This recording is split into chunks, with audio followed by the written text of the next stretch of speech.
Sir अब students के बारे में कुछ कहना चाहता हूं। सर देयर वॉइस मैटर्स, उनकी मांगे जायज हैं। सर स्टूडेंट्स द्वारा प्रोटेस्ट करना, सवाल पूछना, डिमांड रेस करना, कोर्ट जाना, पीसफुल मार्च निकालना, ये सब उनका संवैधानिक अधिकार है और ये करना भी चाहिए। लेकिन सर स्टूडेंट का प्रोटेस्ट स्टूडेंट का रहे, किसी पॉलिटिकल पार्टी की रैली ना बन जाए। वे अपना माइक किसी को आउटसोर्स ना करे, क्योंकि सर स्टूडेंट की लड़ाई तो एग्जाम सिस्टम को सिक्योर बनाने की है, नेताओं की लड़ाई अपनी सोशल मीडिया रीच बढ़ाने की है। सर जब पॉलिटिकल लीडर्स प्रोटेस्ट के टाइम पर बैरिकेड के आगे स्टूडेंट को भेज खुद कैमरे की सेफ साइड पे रहें, तो उनसे पूछिए कि रिस्क मेरा और रील तुम्हारी, ये पार्टनरशिप कैसी? सर स्टूडेंट का मूवमेंट स्टूडेंट के फ्यूचर के लिए है, किसी फ्लॉप पॉलिटिकल पार्टी के कमबैक के लिए नहीं है सर। और जो पॉलिटिकल पार्टी के अपने खुद के फ्यूचर का आता पता नहीं, वो स्टूडेंट के फ्यूचर की क्या लड़ाई लड़ेगी सर। स्टूडेंट्स को जस्टिस चाहिए, पॉलिटिकल पार्टी को फुटेज। स्टूडेंट को एग्जाम सिक्योर करना है, पॉलिटिकल पार्टी को वायरल क्लिप। स्टूडेंट का सवाल फ्यूचर का है, नेता का कैलकुलेशन अगले इलेक्शन का। इसीलिए मैं ऑपोजिशन पार्टीज को कहना चाहता हूं, don't use students emotion for your political promotion. ये लड़ाई बीजेपी वर्सेस कांग्रेस नहीं है, ये लड़ाई मेरिट वर्सेस माफिया की है, मेहनत वर्सेस सेटिंग की है। और सर एक बात और, सर आज हमारे स्टूडेंट्स पर पढ़ाई का बहुत स्ट्रेस है। हमारे समाज ने, हमारी सोसाइटी ने आज बच्चों का, क्योंकि हम बेस्ट चाहते हैं, अपनी बच्चों से पढ़ाई संबंधित एक्सपेक्टेशन को प्रेशर में बदल दिया है। और ये प्रेशर सर स्कूल से ही शुरू हो जाता है। जब बच्चा 10वीं क्लास का बोर्ड का एग्जाम दे रहा होता है तो बोला जाता है ये क्रिटिकल ईयर है, अच्छे मार्क्स लाने हैं, नहीं तो स्ट्रीम नहीं मिलेगी, पूरा करियर बर्बाद हो जाएगा।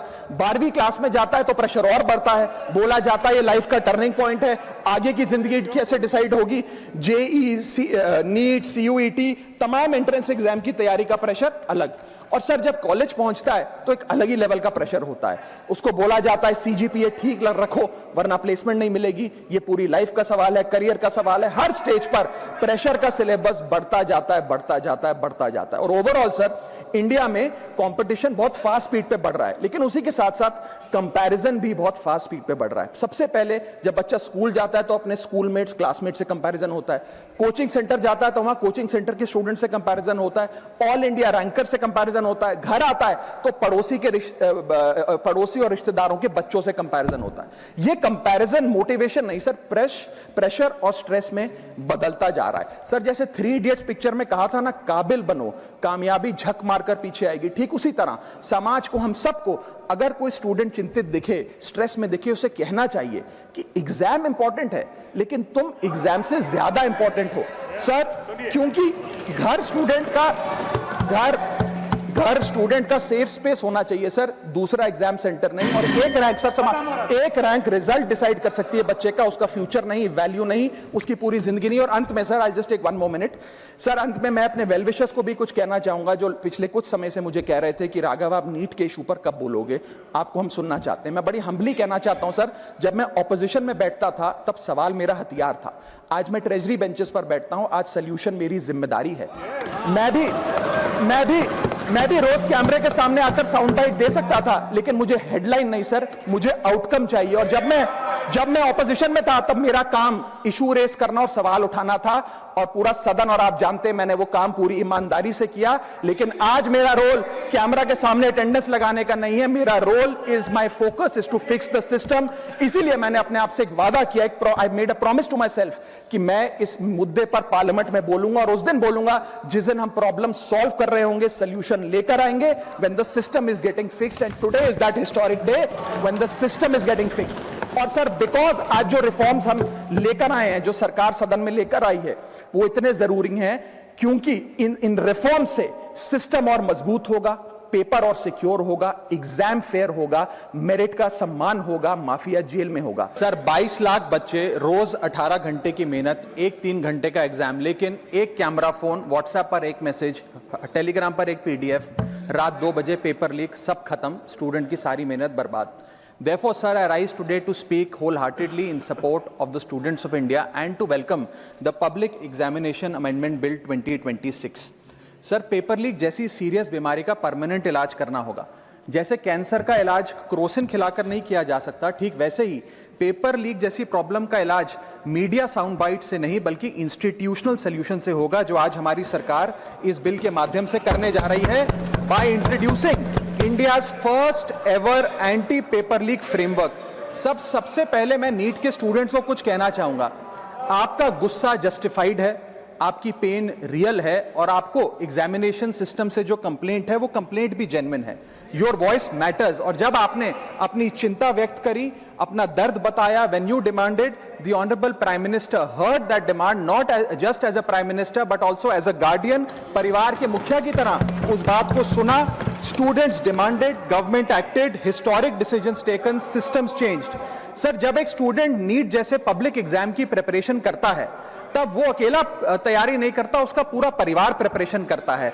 मां अपनी छोटी छोटी जरूरतें रोक देती है, घर का बजट कम करती है, पिता फैमिली की सेविंग्स को कोचिंग फीस, रेंट और टेस्ट सीरीज पे खर्च करता है, फैमिलीज को लोन तक लेना पड़ता है, और स्टूडेंट खुद कोटा, जयपुर, चंडीगढ़, दिल्ली, पटना जैसे शहरों में जाकर घर से दूर रहता है, दिन में 18-18 घंटे पढ़ता है, रात 2 बजे तक पढ़ाई करता है और फिर अलार्म लगाकर सुबह 5 बजे क्लासेस के लिए उठ जाता है। परिवार से दूर, कोई सोशल लाइफ नहीं, कोई त्योहार फेस्टिवल नहीं, सोशल मीडिया, फ्रेंड से दूर, और अपनी स्लीप और अपनी हेल्थ से भी कॉम्प्रोमाइज करता है, क्योंकि उसे पता है कि जब वो पेपर लिखेगा तो सिर्फ पेपर नहीं, अपनी फैमिली के लिए एक बेटर फ्यूचर लिखने जा रहा है। और फिर एक दिन एग्जाम की तारीख पर उसे पता लगता है कि 3 साल से वो जिस पेपर की तैयारी कर रहा था वो पेपर किसी ने पहले ही पैसे देकर हासिल कर लिया, पेपर लीक हो गया। और इस समय सर सिर्फ पेपर लीक नहीं होता, उस स्टूडेंट का मेहनत, उसकी ड्रीम्स, उसकी सेल्फ बिलीफ, उसका ट्रस्ट, उसकी एस्पिरेशंस, ये सब लीक होती हैं और उसकी मेंटल और फिजिकल हेल्थ पे असर पड़ता है। I understand that pain sir, because मैं खुद भारत के, अभी कुछ साल पहले ही भारत के एक पब्लिक एग्जामिनेशन सिस्टम का स्टूडेंट रहा, चार्टर्ड अकाउंटेंसी का। And sir, because I have spent enough time in this house critiquing the government, I have earned the right to say my next sentence with full conviction and sincerity कि जब बात students की आई, when it came to our students and the youth of India, the government heard, the government actioned and the government delivered. Students का feedback लिया, students की demands को honour किया और ये डेमोन्स्ट्रेट किया कि सरकार स्टूडेंट्स के साथ खड़ी है। जिस उम्मीद के साथ स्टूडेंट्स ने अपनी मांग प्राइम मिनिस्टर साहब के सामने रखी, उस चिंता को, उस दर्द को समझते हुए तमाम एक्शन लिए गए, तमाम स्टेप्स लिए गए, जैसे कि शॉर्ट टर्म और long term steps. Number 1, paper leak के बाद इमीडिएटली री एग्जाम कराया गया ताकि साल बर्बाद ना हो। जांच सीबीआई को सौंपी, एसआईटी का गठन हुआ, स्पेशल इन्वेस्टिगेशन टीम, जिसने 13 लोग मेन किंगपिन समेत गिरफ्तार किए। मात्र 75 दिन में, आज से 2 दिन पहले जब 75 दिन पूरे हुए जांच के, चार्जशीट भी फास्ट ट्रैक कोर्ट में दर्ज करा दी गई, जांच को महीनों सालों लटकाया नहीं। 47 नेशनल टेस्टिंग एजेंसी के ऑफिसर्स को शंट आउट किया गया, एजुकेशन सेक्रेटरी का तबादला हुआ, यहां तक कि मॉरल ग्राउंड्स पे हमारे ऑनरेबल होम एजुकेशन मिनिस्टर ने इस्तीफा तक दिया और स्टूडेंट प्रोटेस्टर्स के खिलाफ जो केसेस थे उन्हें विड्रॉ किया गया। बेरीड फैमिलीज जिसके अपने किसी घर के बच्चे को, किसी स्टूडेंट को खो दिया, उसको कॉम्पनसेशन दी जा रही है। एग्जाम सिक्योरिटी प्रोटोकॉल्स को स्ट्रेंथन किया जा रहा है और अगली बार से यह नीट का पेपर ओएमआर शीट से नहीं बल्कि फुल्ली कंप्यूटर बेस्ड टेस्टिंग से कराया जाएगा ताकि remotest chance of paper leak भी एलिमिनेट कर दिया जाए। इसी के साथ साथ सरकार ने एक हाई पावर टास्क फोर्स का गठन किया है जो फर्दर रिफॉर्म्स अंडरटेक करेगी कि भारत के पब्लिक एग्जामिनेशन सिस्टम की इंटेग्रिटी को कैसे प्रिजर्व और प्रोटेक्ट किया जाए, और इसमें इंडिया के मोस्ट अक्लेम्ड एक्सपर्ट्स जैसे कि नंदन नीलकनी साहब को समिति में डाला गया है। इसी के साथ साथ डेटरेंस क्रिएट करने के लिए, अपराधी के मन में खौफ पैदा करने के लिए एक ऐसा कानून लेकर आज सरकार सदन में आई है जिसके पास होने के बाद कोई अपराधी सपने में भी यदि पेपर लीक करने का सोचेगा तो उसकी रूह कांप जाएगी। पहली चीज, पेपर लीक को एक इंडिविजुअल द्वारा किया गया क्राइम नहीं बल्कि एक ऑर्गेनाइज्ड सिंडिकेट नेटवर्क द्वारा किए गए क्राइम के तौर पे ट्रीट किया जाएगा, जिसमें इनसाइडर हो, कोचिंग माफिया हो, लॉजिस्टिक वेंडर हो, प्रिंटिंग प्रेस हो, सॉल्वर गैंग हो, एग्जाम ऑफिशियल्स हो, सब पर कार्रवाई होगी। सबको दोषी करार देने के बाद, गिल्टी करार देने के बाद 10 साल तक की जेल होगी और 10 करोड़ रुपए तक का जुर्माना लिया जाएगा। साथ सारे ऑफेंसेस को cognizable, non bailable, non compoundable बनाया गया। एक स्पेशल टास्क फोर्स का गठन किया गया कि अब कभी भी यदि पेपर लीक की संभावना भी उत्पन्न होती है तो यह स्पेशल टास्क फोर्स जांच करेगी और यह इन्वेस्टिगेशन सालों साल नहीं लटकाई जाएगी, 2 महीने के अंदर अंदर से इस इन्वेस्टिगेशन को कंप्लीट करना होगा। और इसी के साथ साथ फास्ट ट्रैक कोर्ट्स का गठन किया जो ये इंश्योर करेंगे कि इसमें स्पीडी ट्रायल हो, डे टू डे ट्रायल हो, स्पेशल पब्लिक प्रोसिक्यूटर होगा, 3 महीने में पनिशमेंट सुनाई जाएगी। सर मैं बता दूं, हमारे देश में fast track courts heinous crimes के लिए बने हैं, जैसे कि क्राइम्स अगेंस्ट वुमेन, रेप और पॉस्को जैसे अपराध के लिए। आज हमने पेपर लीक को उस हीनियस क्राइम्स की कैटेगरी में ला खड़ा किया है सर। इसी के साथ साथ सर इंस्टीट्यूशनल और systematic reforms will demonstrate zero tolerance towards paper leak, और इससे भारत की इंडियन पब्लिक एग्जामिनेशन सिस्टम की इंटेग्रिटी को हम प्रिजर्व और प्रोटेक्ट कर पाएंगे। ये सब इसलिए हुआ because sir there is nothing more important than the students and their future. Sir their voices mattered, their voices were heard and systematic and systemic changes have been brought in. उनकी आवाज को, students की आवाज को कोई political challenge नहीं बल्कि एक परिवार की भीतर की चिंता की तरह समझकर, जैसे घर के बच्चे घर के बड़े से अपनी चिंता व्यक्त करते हैं, दर्द व्यक्त करते हैं, डिमांड्स रखते हैं, ठीक वैसे ही सरकार ने ये तमाम फीडबैक लेते हुए एक्शन लिया। Sir Benjamin Franklin American philosopher, statesman, diplomat रहे, उन्होंने कहा था well done is better than well said. सालों तक इस देश में पेपर लीक होता आया लेकिन सिर्फ डिस्कशन और सिर्फ साउंड बाइट हुई। आज एक्शन हो रहा है, सिस्टमैटिक रिफॉर्म्स आ रहे हैं और भारत का पहला एंटी पेपर लीक फ्रेमवर्क बनके तैयार है और आपके सामने है। सर इसी के साथ साथ पेपर लीक किसी एक पार्टी का, किसी एक सरकार का ऑफिसर या मिनिस्ट्री की देन नहीं है और ये कोई 2026 का फिनोमेना भी नहीं है। सर मैं बता दूं कि सर जब बात अकाउंटेबिलिटी की हो, मोरालिटी की हो, जवाबदेही की हो, तो इसलिए इससे जब बात अकाउंटेबिलिटी की हो, मोरालिटी की हो, जवाबदेही की हो, तो सर ये इससे तय नहीं होना चाहिए कि पेपर लीक कौन से राज्य में हुआ, कौन सी मिनिस्टर के अंडर हुआ, कौन सी पार्टी में हुआ, क्योंकि ये एक पैन इंडिया ऑर्गेनाइज्ड क्राइम है, क्रॉनिक डिजीज है। मैं ये बात इसलिए कह रहा हूं क्योंकि 19 जुलाई 2026 को, आज से मात्र 10 दिन पहले, पंजाब के अंदर एक फार्मेसी ऑफिसर रिक्रूटमेंट का एग्जाम हुआ। उसमें मैसिव इरेगुलरिटीज देखी गई, ब्लूटूथ डिवाइसेस के माध्यम से लाइव चीटिंग चल रही थी और चीटिंग सिंडिकेट वो चीटिंग फैसिलिटेट कराने के लिए 13-13 लाख रुपए का रेट चार्ज कर रहा था। यही नहीं सर, आम आदमी पार्टी की सरकार जब पंजाब में बनी तब से अभी तक नायब तहसीलदार के एग्जाम में इरेगुलरिटीज देखी गई और लार्ज स्केल चीटिंग हुई। पंजाब स्टेट एजुकेशन बोर्ड में 12वीं क्लास का इंग्लिश का पेपर लीक हुआ, पीएसटीटी स्कूल टीचर रिक्रूटमेंट का एग्जाम का पेपर लीक हुआ, पीएसएसबी के ग्रुप ऑफिसर के रिक्रूटमेंट का एग्जाम लीक हुआ, एग्रीकल्चरल डेवलपमेंट ऑफिसर के रिक्रूटमेंट का एग्जाम लीक हुआ और एक्साइज और टैक्सेशन इंस्पेक्टर की रिक्रूटमेंट की मेरिट की लिस्ट जब आई तो उसमें फर्जी नाम डाल के जारी कर दिया गया। सर मैं आ रहा हूं, अब मैं कांग्रेस में आ रहा हूं। आप कांग्रेस का सुनिए सर, ये मेरा समय खराब कर रहे हैं। आप बोले ना, बोले आप बोले सर। जब सर कांग्रेस की कर्नाटक में सरकार है, इसी साल जनवरी 2026 में एसएसएलसी का पेपर हुआ। इसी साल कर्नाटक में कांग्रेस की सरकार के अंडर एसएसएलसी का पेपर हुआ, पेपर लीक हुआ और वो पेपर ऑनलाइन 200 रुपए में स्टूडेंट्स को बेचा जा रहा था। हिमाचल प्रदेश में HP state selection commission recruitment exam का पेपर कांग्रेस के कार्यकाल में लीक हुआ। अब आप सुनिए सबसे चौंका देने वाली घटना सर, सबसे शॉकिंग और सैड बात यह है कि 2016 में कर्नाटक में जब कांग्रेस की सरकार थी तब वहां पे 12वीं कक्षा का प्री यूनिवर्सिटी कॉलेज का 12th का केमिस्ट्री का पेपर लीक हुआ। ये क्लासरूम का पेपर नहीं था सर, ये स्टेट बोर्ड एग्जाम था। ये स्टेट का एग्जाम जब पेपर लीक हुआ, बच्चे एग्जाम देकर घर आ गए, पता लगा पेपर लीक हो गया, पेपर कैंसिल कर दिया। 20 दिन बाद री एग्जाम कराया गया, री एग्जाम का पेपर भी लीक हो गया और उसके बाद रात को 3:30 बजे वो पेपर व्हाट्सएप पे घूम रहा था, री एग्जाम को भी कैंसिल करना पड़ा। इसके बाद जब जांच हुई, स्टेट सीआईडी ने जांच करी तो 3 लोगों को अरेस्ट किया, जिसमें कर्नाटक सरकार के मेडिकल एजुकेशन मिनिस्टर डॉक्टर शरण पाटिल का पीए खुद शामिल था। पीए 10-10 लाख रुपए लेकर पेपर लीक कर रहा था। उसके बाद जब मंत्री जी से पूछा गया कि आप इस्तीफा क्यों नहीं देते, आपकी मॉरल और डायरेक्ट जिम्मेदारी बनती है, आपके दफ्तर का आपका पीए पेपर लीक कर रहा है, आप क्यों नहीं इस्तीफा देते? तो उन्होंने कहा कि there is no question of resigning, अगर कुछ गलत हुआ है तो वो मेरे पीए का पर्सनल मैटर है, उसकी पर्सनल लाइफ है। वहां सर ऑफिस गवर्नमेंट का, डेजिग्नेशन गवर्नमेंट की, एक्सेस गवर्नमेंट का, बट अरेस्ट की बात आई तो पर्सनल लाइफ का मैटर है। और आयरनी देखिए, आज 2026 में कर्नाटक में फिर कांग्रेस की सरकार है और डॉक्टर शरण पाटिल फिर मंत्री हैं और उसी विभाग के मंत्री हैं, मेडिकल एजुकेशन विभाग के मंत्री।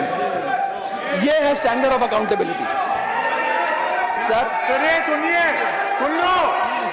उसी के साथ साथ 2004 से 2014 के बीच में जब यूपीए की सरकार थी तो कांग्रेस के कार्यकाल में दर्जनों एग्जाम्पल हैं, डॉक्यूमेंटेड एग्जाम्पल हैं पेपर लीक के सर, जिसमें मुख्य तौर पर AIIMS post graduate medical entrance exam 2006 में लीक हुआ, रेलवे रिक्रूटमेंट बोर्ड का एग्जाम 2009 का लीक हुआ, all India engineering entrance exam 2011 UPA के कार्यकाल में लीक हुआ और SSC combined graduate level exam 2013 leak हुआ। सर इस पीरियड में उस समय की यूपीए सरकार ने क्या किया? कोई अकाउंटेबिलिटी एस्टैब्लिश करी, कोई एग्जाम सिक्योरिटी आर्किटेक्चर को ओवरऑल करने के लिए कोई कानून लाए, कोई dedicated anti paper leak law लाए? कुछ नहीं लाए। सर मैं एक बात कहना चाहता हूं, सर पॉलिटिकल मेमोरी सिलेक्टिव हो सकती है, पब्लिक रिकॉर्ड सिलेक्टिव नहीं हो सकता। अगर नेशनल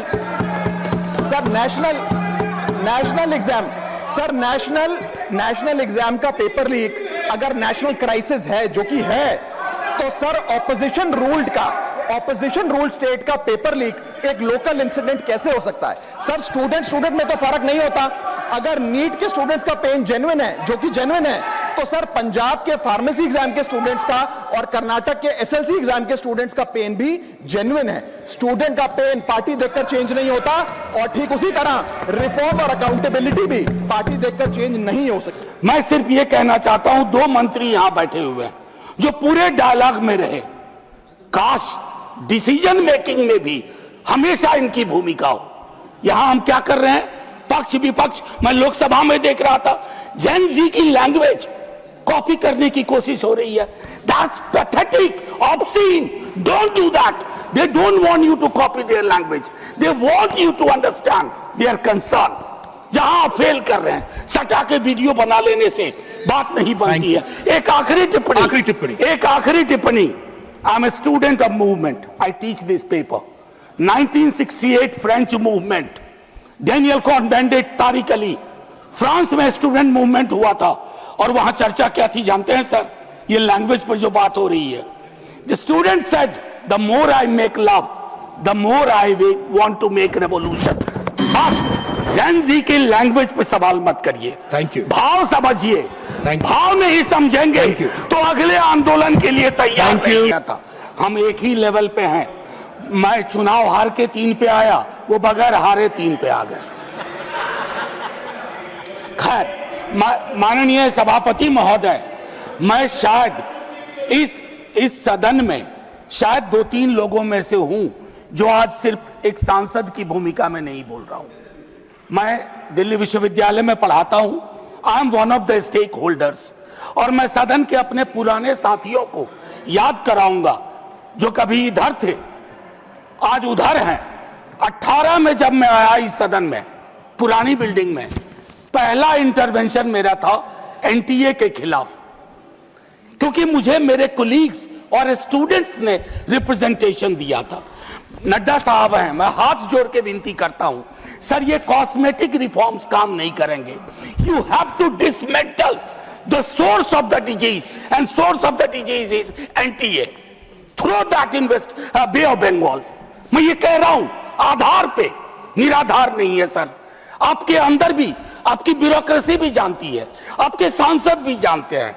माननीय सभापति महोदय, आज हम सब तारीख 30 जुलाई, आज हम यहां बैठ के इस बिल पे चर्चा नहीं कर रहे होते, कुछ और एजेंडा होता। बहुत सारी चीजें सदन के पिछले सत्र और नए सत्र के बीच में हुई। अरिस्टोटल कहते हैं इथोस। आपने लीकेज करवाई पॉलिटिकल पार्टीज में, पॉलिटिकल पार्टीज की लीकेज से शक्तिवर्धन हुआ और उसको चाणक्य नीति कहा गया। वोटर की चिंता नहीं की गई। तो क्रेडिबिलिटी बहुत इंपॉर्टेंट होती है। जब आप कोई लेजिस्लेशन क्रेडिबल लाते हैं तो उसके लिए आपकी क्रेडिबिलिटी भी होनी आवश्यक है। ये मॉरल कंपास आपका थोड़ा वीक है और ये शिकायत के लहजे में नहीं कह रहा हूं। सहयोग और सलाह के। पूरा आर्किटेक्चर ऑफ एजुकेशन को मैं 1 घंटे में समझा सकता हूं कहां दिक्कत हुई है। स्वर्णिम काल पहले भी नहीं था, लेकिन आज हालात बहुत विपरीत है। हम जयंत जी से बात कर रहे थे टेट वालों को लेकर के, 53-54 की उम्र में कहते हैं आप कि उनको फिर से एक परीक्षा देनी होगी। सर, वाइस चांसलर को कौन सी परीक्षा पे नियुक्ति हो रही है? The vice chancellor who do not understand the meaning of the university, they are heading the university, they are ruining it, they are decimating the very idea of